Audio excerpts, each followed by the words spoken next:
Welcome back to another episode of the Top of Off Cricket Podcast. I am your host, Kevin Henry, and as usual, I got my Biden with me, Sammy and Walter, and we talking everything West Indies cricket. So,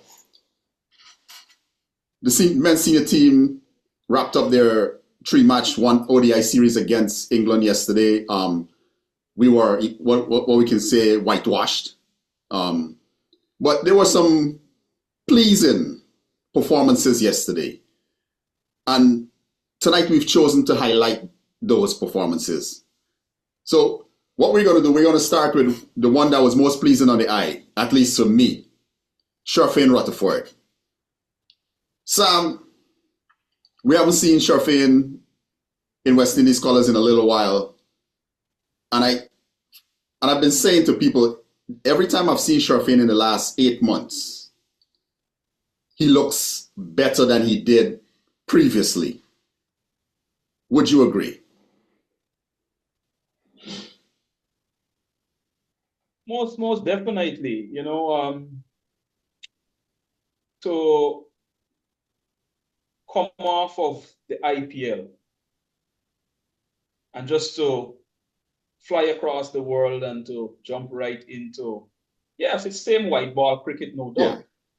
And to do what he did tells you that he has matured and he's at a different level. Just to walk on pretty much and to just play shots, to take his time and to play as if he was in England for a few weeks now. The duration of the time. Yeah. So and when he got out, and it wasn't, I can't fault him. Yeah. You see. When he got out, you could see he was crestfallen. It's like was beating himself up, looking at the bottom of the bat, walking all the way back. But yeah, I can't help but be pleased and happy for him, and I'm looking forward to what's next. Walter, so yeah, what impressed you most about Sherfane's innings yesterday? The fact that he had a lot of time to play the ball in terms of his defense as well, how he defended.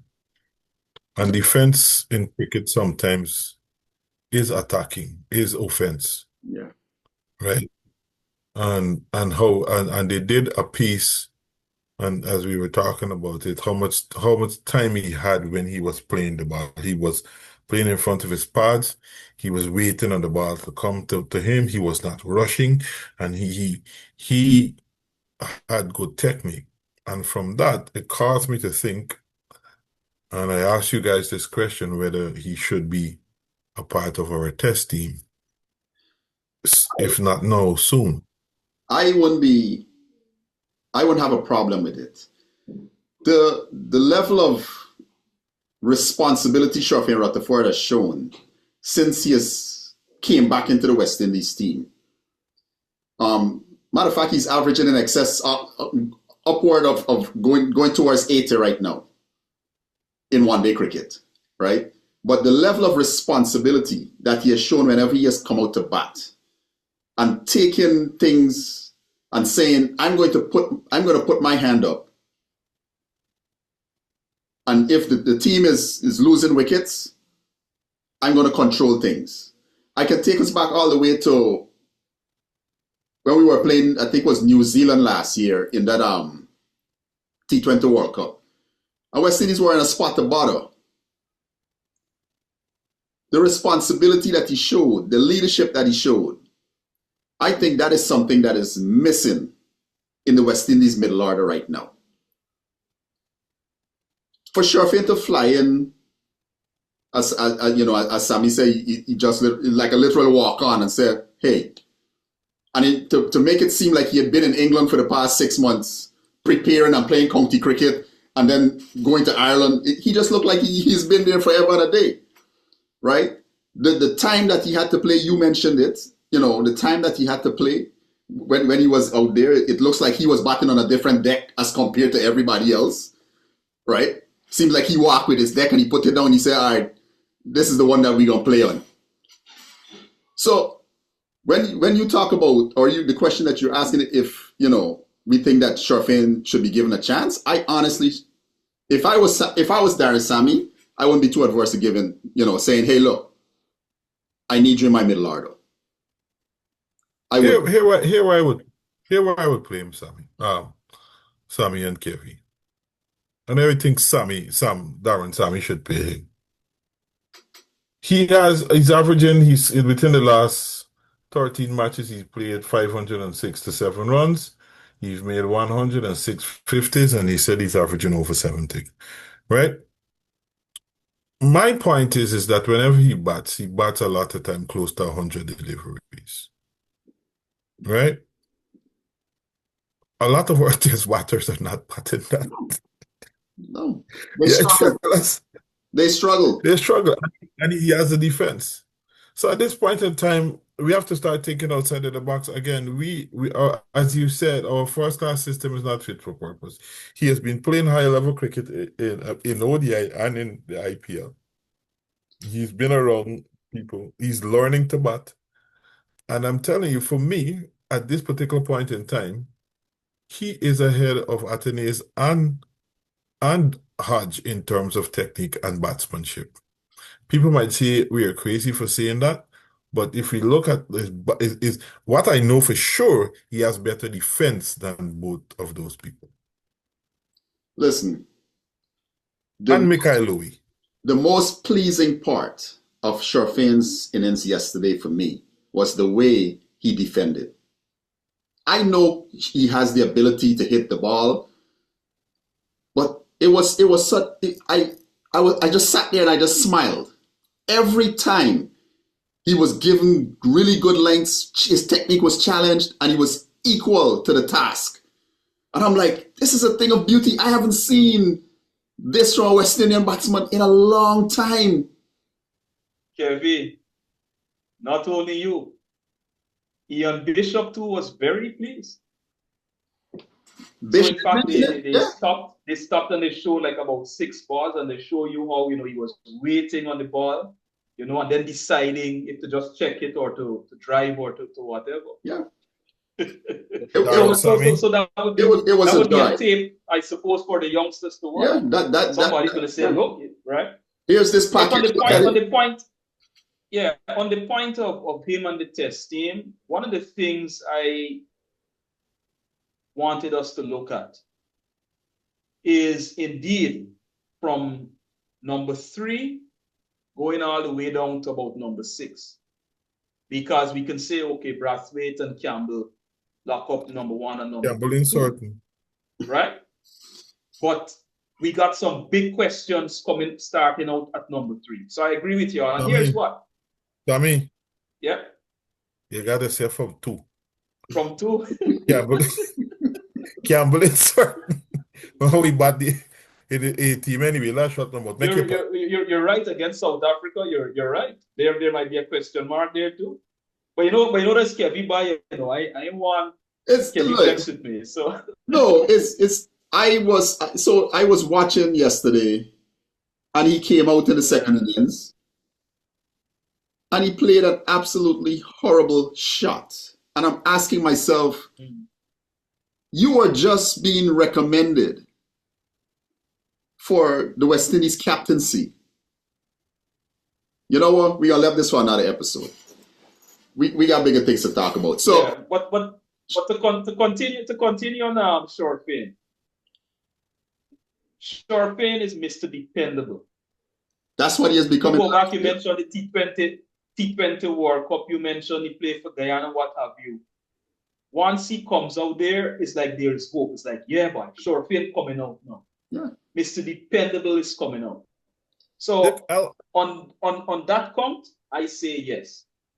One more thing I want to go through. Can I ask you a question before you make your point? Right? We have had a plethora of talented cricketers. A lot of our cricketers are talented. Why, in the last 20 years, 25 years, we only have a few players?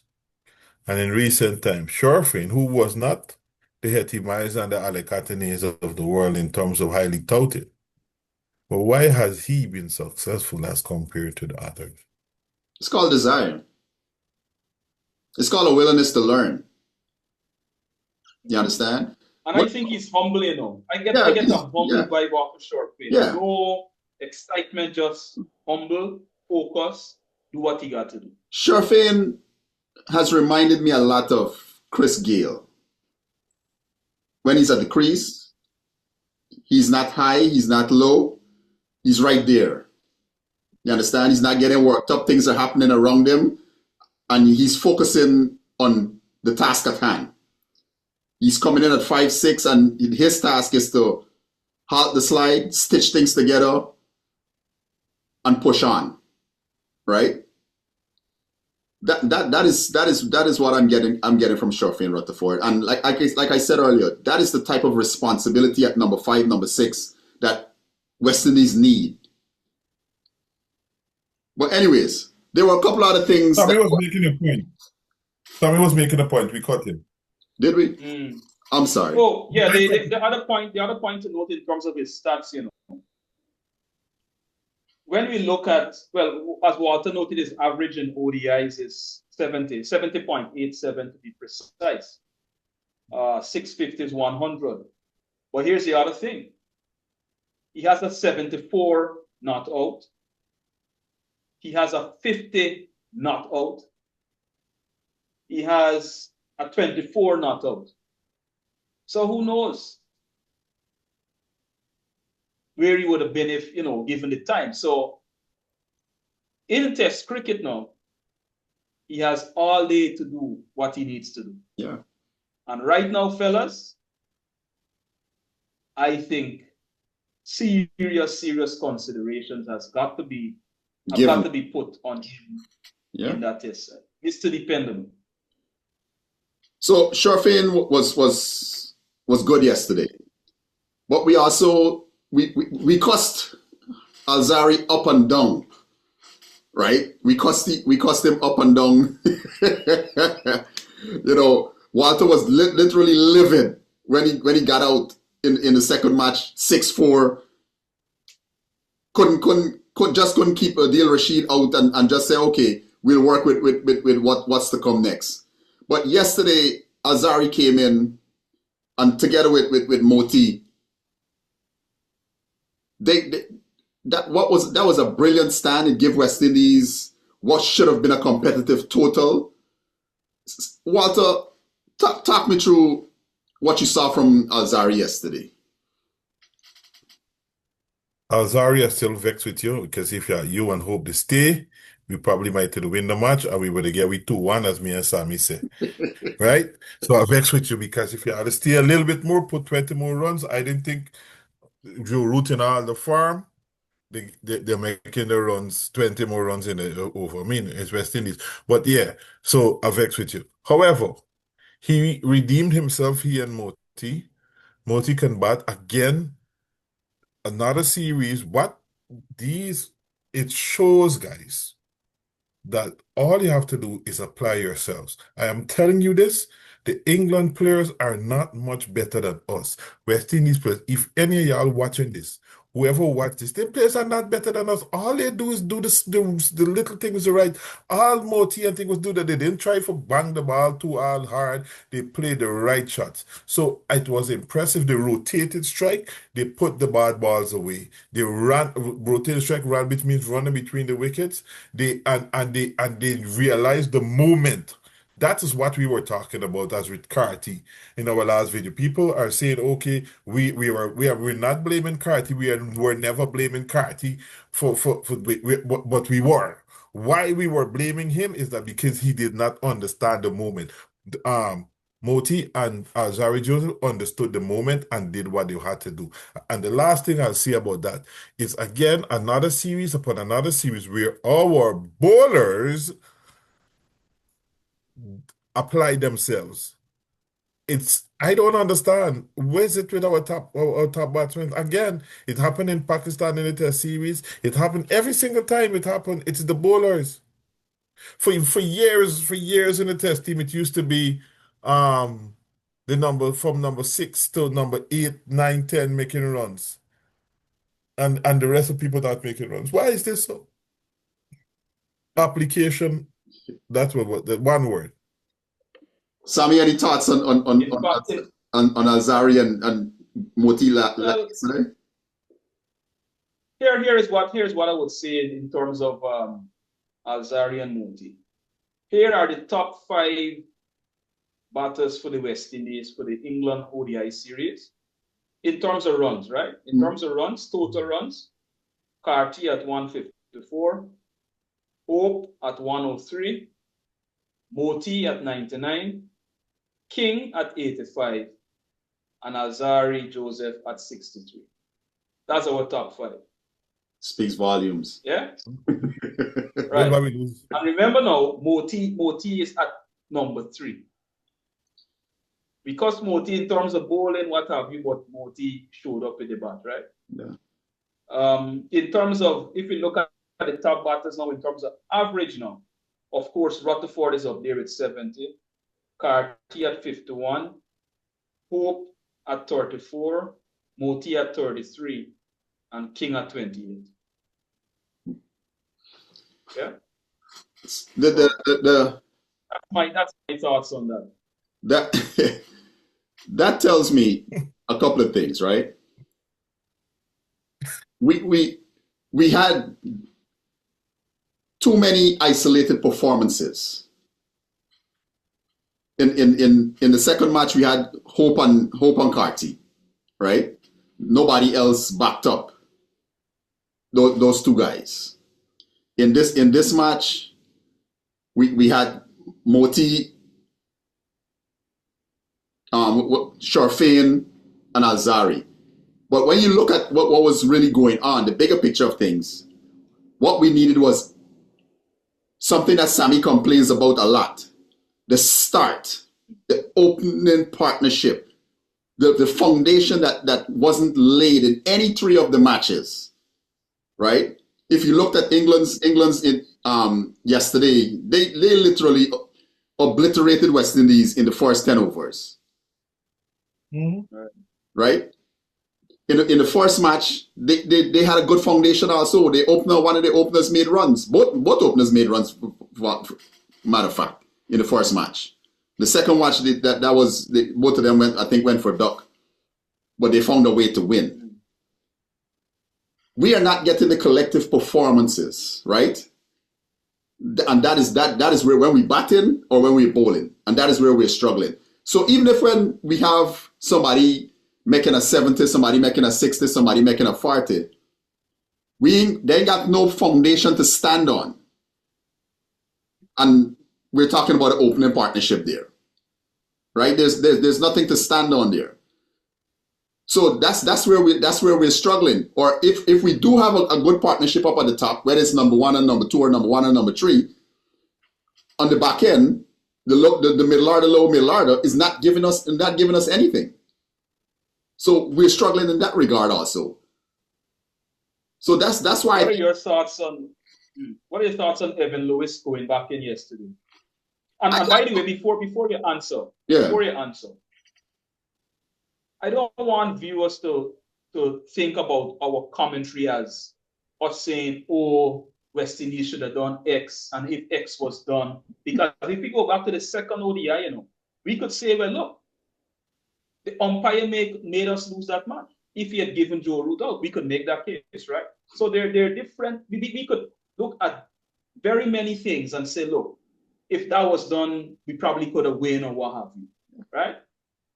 For me, it is not only about winning, or it's not simply about winning. You see, it is about how you go about doing what you do. That is why I and both of you had an issue with Casey Carty and how we played that shot after getting the 100, right? We very well could have still lost the match, but at least we want to see, okay, you played your role. You stuck to your guns, not to leave it for Alzarri Joseph and come in and do whatever.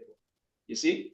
But yeah, so should Evan Lewis have played yesterday? And I asked that question because he's coming off of an injury. He's had a chance in Ireland. In fact, I would not have minded if Joel Andrew had a chance in Ireland, and then we say, okay, when we get to England now, we need to step our game up. So, you're gonna have to sit out with the matches there. But once you brought in Joel Andrew, right? I think he probably should have played the third game. And the fact that you had him at the number 2 spot, which I didn't agree with, and I don't think a lot of people agree with, right? But I think you should have let him play again. Since you already blooded him 2 games, don't drop him. Say, look, go out there, do your thing again, and we put you in at number 2. And maybe who knows what he would have done yesterday? I don't know. I'm saying once he started on that road, throw him in. That's my view. I think what happened yesterday was Sammy was trying to get a win. I think that is what happened. And he figured he'll go with experience. Yeah, you have to. Yeah, I agree. Yeah, and bring Evan Lewis back in, right? I think he was really trying to win the game, and as he should, as the guys should, the fellas should. You should try to win the game, right? And he probably felt, well, right, Evan gives me a better chance based on his experience, and I could understand where that comes. But I could also see your argument and say Shea Hope should have taken the responsibility, right? If they wanted to keep young Joel Andrew in the side, Shea Hope should have taken that responsibility, gone to the top, let Andrew come in at 4 or 5, and work his way there, right? I like I told you guys, I don't have a problem if Andrew plays. I don't think he's too young. If you're good enough, if you're good enough, you're old enough. That's how I see that. And I think the young man is good enough. People trying to say, oh, he's too young, he's too this. This young man can play. Like I said, Jack Callis had one of the worst starts to his international career. Mm-hmm. Who are we to cast judgment on Joel Andrew? We don't know what will happen in the months to come, in the years to come. You understand? Yeah. But we've said spilled milk. Yeah, spilled milk. We've said a couple of things. If Sherfane is given a chance, which I think Sammy should be seriously considering, right? Based on what Sherfane has done in his body of work over the past couple of months. Do we think Casey Carty has done enough to keep himself in the squad? Based on his performances over these past 6 matches. Because cricket is cricket. Which squad are you talking about? The test squad. Test squad you're talking about now? Yeah, I'm talking about the test squad. That's why I said to you, I mean, we got some questions to ask, and Walt is now even bringing in, the number 2. I was saying from number 3, go all the way up to about 6, but well, not up to 6, up to about 5, 3, 4, 5, because you have to play the captain. I'm not worried about the 11, right? I'm worried about the squad, because naturally they're going to probably have about 13, 14 players. Has he done enough to keep himself at the minimum in the squad? Sheer volume of runs right now. Walter. Yeah. I'm on the fence.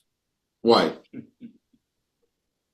Because of how he gets himself out. You don't want to making runs against Ireland, making 100 against England, against the bowling attack.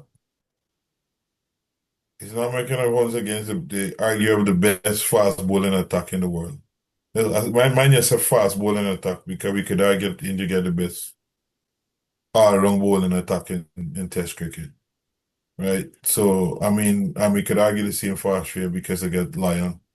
So, at the end of the day, I'm more leaning to him being in the squad because right now he's making more runs than Anthony's and Hodge.